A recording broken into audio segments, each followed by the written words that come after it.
تو کشمیر کا ایک پورا موقف تھا. تو اس پس منظر میں جے وائی کا موقف یہ رہا ہے کہ گلگت بلتستان بہرحال کشمیر کا حصہ رہا ہے, ٹھیک ہے نا. کوئی پارٹی سے اختلاف کر سکتی ہے اور کر بھی رہی ہیں, اس میں لڑنے والی بات نہیں ہے. اندر سے اختلاف کر سکتے ہیں, لیکن جب فیصلہ ہونے کے بعد پھر ان کو اختلاف بھی کرتے ہیں اور مخالفین کے پاس جا کر آپ اندر کی کمزوریاں بیان کرتے ہیں, ہم اس کو غدر کہتے ہیں.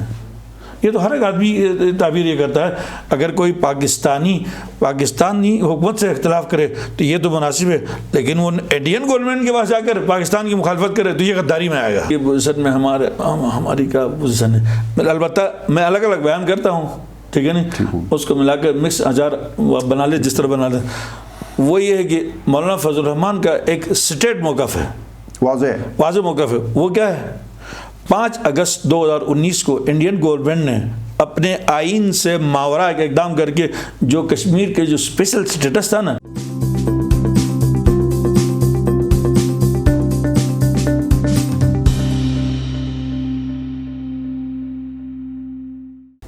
بسم اللہ الرحمن الرحیم.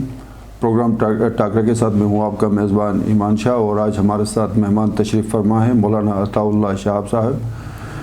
مولانا عطاء اللہ شہاب صوبائی امیر ہے جمعیت علماء اسلام گلگت بلتستان کے, سابق مشیر برائے وزیر اعظم پاکستان اور گلگت بلتستان کونسل کے ممبر بھی رہے. مولانا صاحب ویلکم. Thank you. 2009 میں آپ کی پارٹی کے پاس 2 ٹیکنوکریٹ, دارال اور تانگیر سے 2 نشستیں, اور جی وی کونسل میں آپ بطور ممبر رہے, مشیر وزیر اعظم پاکستان رہے. 2015 میں آپ کی پارٹی اور 2020 میں آپ کی پارٹی بہت پیچھے چلی گئی. وجوہات کیا تھی؟ سیاست کھیل کا نام ہے, تو کھیل میں کوئی مزے کا کھیل نہیں ہوا, کوئی خراب ہو گیا کھیل. کھیل میں امپائر کی مداخلت بڑھ جاتی ہے. کھیل میں مزہ تو تب آئے گا نا جب کوئی بہتری آئے. نہیں, امپائر کی حد سے زیادہ جب ان کی مداخلت بڑھ جاتی ہے تو اچھے خاصے پلیئر جو ہے ڈی میں جا کر گول نہیں کر پاتے. 2009 میں امپائر آپ کے ساتھ کھڑے تھے؟ امپائر کے ساتھ نہیں تھے, ہم امپائر کے حامی تھے. اچھا. ہاں, وہ ہمارے ساتھ کھڑے کبھی نہیں رہے, ہم ان کے حامی رہے ہیں, کبھی مخالف رہے. تو اس دفعہ مخالفت گلگت بلتستان کے حوالے سے ہم زیادہ, چونکہ حساس علاقہ ہوتا ہے تو ہم یہاں پر جس طرح بھی ماحول ہوتا ہے برداشت کر کے چلتے ہیں. یہ قومی مفاد کا تقاضا بھی ہوتا ہے, لیکن ملک کی سطح پر اس دفعہ یہ جو سابقہ جتنی محبتیں یا قربتیں تھیں وہ کم ہوتی اکٹھے ہو کر وہ دوریوں میں بدل رہی ہیں. اللہ پاک آسانی فرمائے. جمعیت علماء اسلام گلگت بلتستان میں کوئی اختلافات ہیں؟ وہ تو پاکستان میں بھی ہیں, مولانا شرانی صاحب اور حافظ سنوت صاحب میدان میں آ چکے ہیں. کیا جی بی کے اندر بھی جے وی آئی کوئی ٹوٹ پھوٹ کا شکار ہے؟ دیکھیں, مولانا سرور شاہ بھی 2 کھچے سے نظر آ رہے ہیں, شابیک صاحب بھی دور ہو گئے, پی ٹی آئی میں چلے گئے. یہ بڑے زبردست آپ کے کھلاڑی تھے. وہ کیا کہتے ہیں, کچھ ہم کھینچے رہے, کچھ وہ کھینچے رہے, اس کشمکش میں ٹوٹ گیا رشتہ چاہا گا. تو ظاہر بات ہے ملکی سطح پہ جنہوں نے 35 سال پارٹی کو دیے, پارٹی کے لیے ان کی خدمات ہیں, سروسز ہیں, پارٹی کو ایک بڑا مقام دلایا, اگر وہ وقت آنے پر پارٹی پالیسیوں پر چل نہیں پائے تو گلگت بلتستان تو چھوٹا سا علاقہ ہے. یہاں پر جو لوگ جو ہیں, جماعت نے جن کو عزت دی تھی انہوں نے ہی جماعت کے تو آپ پلیٹ میں ہی چھینک پارٹی کو دوبارہ منظم کرنے کے لیے کیا کوئی آپ پارٹی کے منظم کرنے کے لیے ابھی ریسنٹلی 6-7 مارچ کو سکھر سندھ کے اندر قائد جمعیت مولانا فضل الرحمان صاحب نے 2 روزہ اجلاس رکھا ملک بھر سے. تو ہم بھی یہاں سے گئے تھے. وہاں پر جو بھی لوگ ملکی سطح کے یا صوبے میں جو پارٹی کے ساتھ غداری کر رہے ہیں ان کی نشاندہی کی گئی ہے, اور ساتھ ساتھ یہ بھی ریٹن بتایا گیا کہ جو غداروں کے ساتھ دے رہے ہیں ان کو بھی صوبائی جماعتیں. تو غدار آپ کن کو کہہ رہے ہیں ویسے؟ جو جماعت کے پالیسیوں کو سخت لفظ نہیں, یہ مرکز کے جو الفاظ سے میں نے بتا کہ یہ پہلی مرتبہ یہ جو ہے وہ یہ ہے کہ پارٹی کی پالیسیوں سے انفورم آپ جو اختلاف کر سکتے ہیں, نہیں اندر سے اختلاف کر سکتے ہیں, لیکن جب فیصلہ ہونے کے بعد پھر ان کو اختلاف بھی کرتے ہیں اور مخالفین کے پاس جا کر آپ اندر کی کمزوریاں بیان کرتے ہیں, ہم اس کو غدر کہتے ہیں. یہ تو ہر ایک آدمی تعبیر یہ کرتا ہے. اگر کوئی پاکستانی حکومت سے اختلاف کرے تو یہ تو مناسب ہے, لیکن وہ انڈین گورنمنٹ کے پاس جا کر پاکستان کی مخالفت کرے تو یہ غداری میں آئے گا. رحمت خالق کے آپ سے مشاورت کرتے ہیں اسمبلی میں کوئی بھی توجہ دلاؤ نوٹس ہو, کوئی قرارداد پہ دستخط کرنے کا معاملہ ہو, حفیظ باہر بیٹھے ہیں, ان کے 3 ممبرز اسمبلی میں ہے, رانی صنم فریاد, غلام احمد اور انجینئر محمد انور جو اجلاس سے آئے ہیں, وہ حفیظ سے میرے خیال میں رائے لیتے ہیں, مشاورت ہوتی ہے. رحمت خالق آپ کے ساتھ مشاورت کرتے ہیں اسمبلی اجلاسوں میں پالیسی بیانات کے حوالے سے؟ یہ جو ٹھوس چیزیں ہوتی ہیں, جو بنیادی جماعت کا موقف دینا ہو, جماعت کی چیزیں تو اس پہ تو مشاورت یقینی طور پر کرتے ہیں. یہ رحمت خالق کی خصوصیت ہے. باقی انفرادی طور پر جو ہے ہر چیز پہ ہم بونڈ بھی نہیں کرتے. عبوری آئینی صوبے کی قرارداد پہ دستخط کرتے ہوئے آپ سے مشاورت ہوئی؟ عبوری آئینی صوبے کے قیام اور اس حوالے سے جو بھی ان کی محنتیں رہی ہیں, جماعت وہ بہرحال اس کو انہوں نے باخبر رکھا ہے. جو رحمت خالق کی پالیسی جمعیت علماء اسلام کی پالیسی ہے جو اسمبلی میں انہوں نے قرارداد پہ دستخط کیے ہیں. جماعت کے چونکہ یہ جو کمیٹی بنی تھی چیف منسٹر کی سربراہی میں, اس میں تمام پارلیمانی جماعتیں بھی آن بورڈ تھیں, اور اس کے علاوہ یہ بات بھی تھی کہ پارٹیوں کو, پارٹی ہیڈز جتنے بھی ہیں ان کو بھی الگ طور پر بلایا جائے. چنانچہ انہوں نے تقریر کی. یہ سجیشن بھی انہی لوگوں کی تھی, جیسے رحمت خالق صاحب جماعت کی طرف سے نمائندگی کر رہے ہیں, اسی طرح اور پارٹیوں کے لوگ, انہی کی یہ تجویز تھی کہ آپ پارٹی ہیڈز کو بھی آن بورڈ لے لیں. چنانچہ اس بنیاد پر جب لیا گیا تو ہم نے ریٹن میں موقف دیا جماعت کا. تو ریٹن کا جو موقف ہے یہ اس کے گرد جو بھی موقف آتا ہے یہ اس کے گویا رحمت خالق کو سپورٹ کر رہے ہیں. کچھ نکات ایسے ہیں کہ جو تھوڑے منفرد ضرور ہیں, لیکن وہ بڑے موقف نہیں. جو ٹاپ کلاس کا جو اہم جو ایشو ہے اس پہ تقریباً ہمارا ایک ہی نقطہ ہے. پہاڑی خطے جو دنیا کے جنگلات کا 5واں حصہ ہیں, عالمی سطح پر بے حد اہمیت رکھتے ہیں. گلگت بلتستان کے نہایتی حساس پہاڑی سلسلے کو موسمیاتی تبدیلی کی وجہ سے خطرات درپیش ہیں. قدرتی جنگلات کو تحفظ دے کر 10 بلین ٹری سونامی پروگرام کا شجرکاری مہم کے تحت گلگت بلتستان میں 17 کروڑ پودے لگائے جا رہے ہیں. آئندہ نسلوں کے لیے ان پہاڑی وادیوں کی ہریالی کو محفوظ رکھنے میں ہمارا ساتھ دیں. صوبے کے حوالے سے ذرا بتائیں گے کیا ہے جمعیت علماء اسلام؟ دیکھیں ظاہر مولانا صاحب کے آپ بہت قریب ہیں, مولانا فضل الرحمان صاحب کے پاکستان بھر میں بہت کم ایسے لوگ ہیں جن کے ساتھ ان کا براہ راست ایک رابطہ ہے, جن میں آپ بھی شامل ہیں. عبوری آئینی صوبے کے حوالے سے مولانا صاحب پارٹی اور آپ کا صوبائی امیر کی حیثیت سے کیا موقف ہے؟ یہ 3 چیزیں الگ الگ آتی ہیں.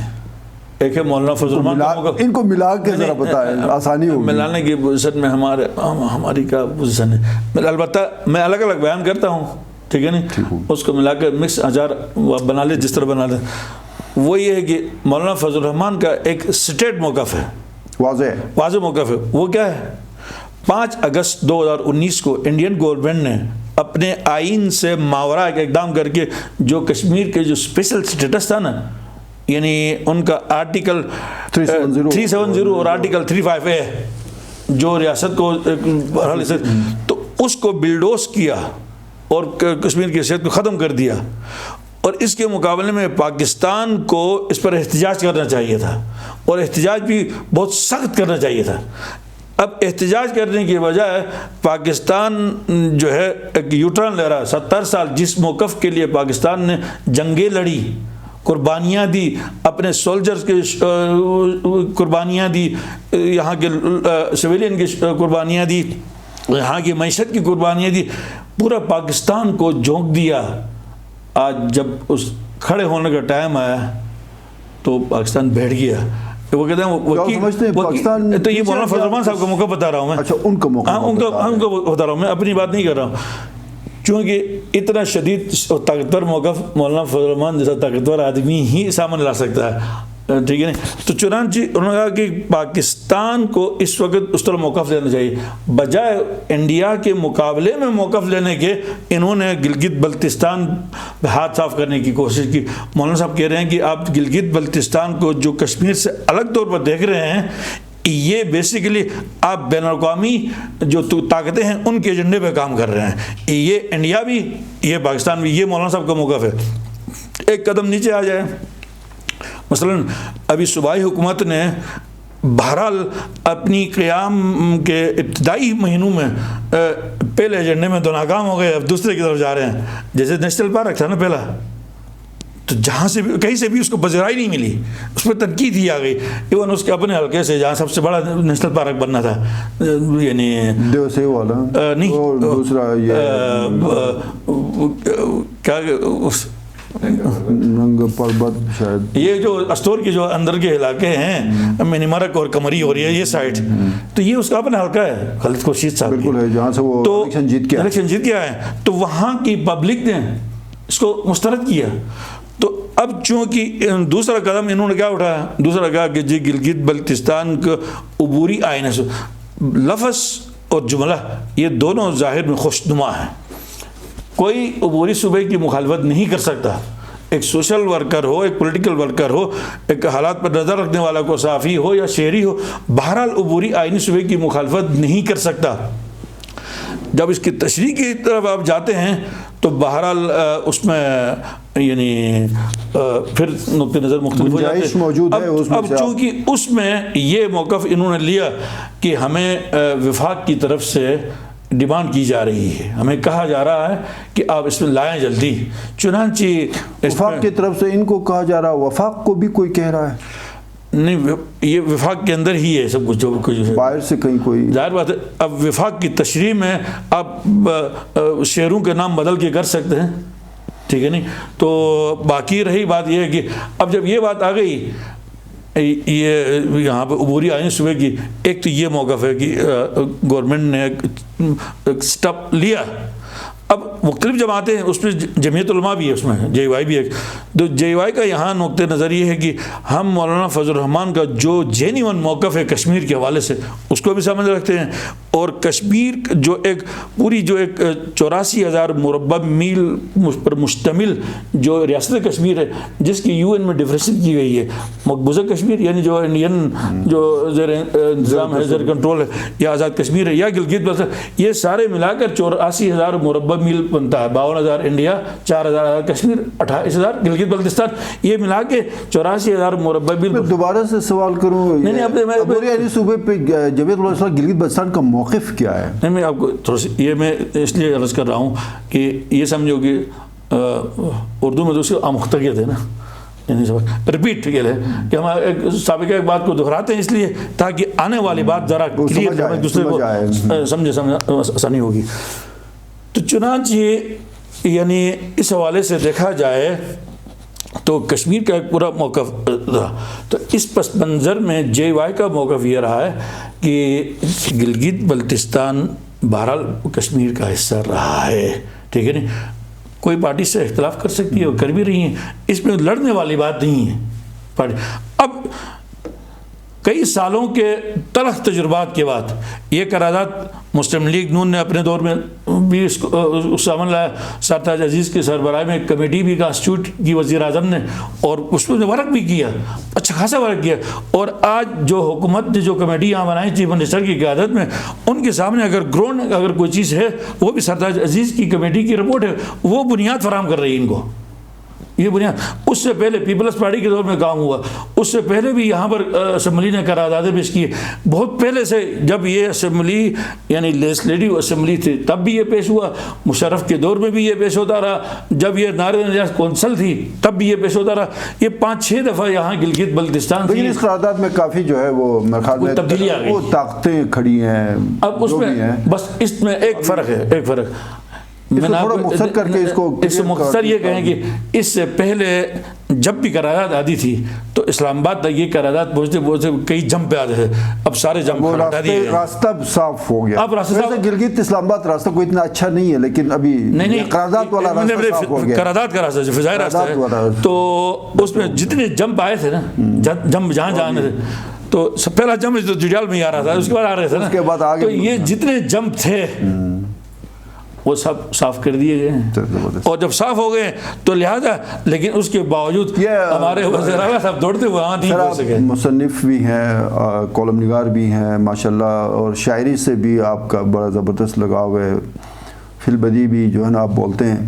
یہ منزل کی تلاش گلگت سے اڈیالہ جیل تک، پھر ہندوستان کے آپ گئے وہاں پہ، چونکہ ظاہر ہے علماء دیوبند کا سب سے بڑا مرکز ہندوستان میں ہے، اور اس کے بعد میرے خیال میں ابھی زیر طبع کتاب آپ کی ایک ہوں مسلم حرم کی پاسمانی، ایک ہوں مطلب وہ بڑا مشکل ہے، ہوں مطلب سب کو وہ جمع اس کے صیغے میں آ رہا ہے، ٹھیک ہو گیا، وہ آپ کی کتاب ابھی آ رہی ہے۔ تو یہ اڈیالہ جیل کا کوئی زبردست قسم کا واقعہ ذرا مختصراً بتا دیں یار۔ اگر اور آپ وہاں پہ رہے، اکٹھے رہے، وہاں ملاقاتیں ہوتی رہی، ذرا مطلب 1.5 منٹ میں ایک واقعہ۔ نہیں واقعات اس طرح بہت زیادہ ہیں، اب یعنی سب کو اب میرے سامنے ایک دم واقعات سامنے ہے، بارش ہوتی ہے واقعات کی، تو میں کس کو اہم قرار دوں، کس کو۔ البتہ یہ کہ اڈیالہ جیل میں ایک بات ہے نا جو سب سے اہم ترین بات ہے، 2 چیزیں بڑا مشکل وقت تھا وہ۔ نہیں وہ مشکل، وہ بہرحال جیل کا وقت مشکل ہی ہوتا ہے جب تک آدمی۔ گلگت میں رکھے بہت آسان ہوتا ہے، میں خود بھی جیل میں رہا ہوں، گلگت میں بڑی آسانیاں ہوتی ہیں۔ گلگت کے جیل پارک ہوٹل جیسا ہے، تو اب اس میں یہ ہے اصل جو اڈیالہ جیل میں جو سب سے بڑی چیزیں ہوئی تھی نا، یہاں جو مذہبی قیادت تھی دونوں طرف سے، ان کے قربتیں ہمیں ملی، وہ مطلب وہ اس سے فائدہ پہنچا، کم از کم میل جول کا موقع ملا۔ میں ایک تاریخ کا طالب علم ہوں۔ اگر صاحب کو کیسا پایا؟ بہرحال وہ اگر راحت صاحب کے ساتھ دائیں بائیں مجھ جیسے کمزور مشیر نہ ہو تو آگا صحیح معنوں میں راحت ہے، زبردست۔ دائیں بائیں میری طرح کے مشیر نہ ہو تو صحیح معنوں میں راحت ہے، ورنہ بہرحال کربلا میں ہے تو یہ تو کہا جا سکتا ہے کربلا میں کبھی راحت کہاں ہو۔ مولانا عطاء اللہ شہاب صاحب آپ کا بہت بہت شکریہ، پروگرام ٹاکرا آپ نے دیکھا، فیڈ بیک کا انتظار رہے گا، اگلے کسی پروگرام میں نئے مہمان کے ساتھ آپ کی خدمت میں پھر حاضر ہوں گے، تب تک کے لیے اجازت، اللہ حافظ۔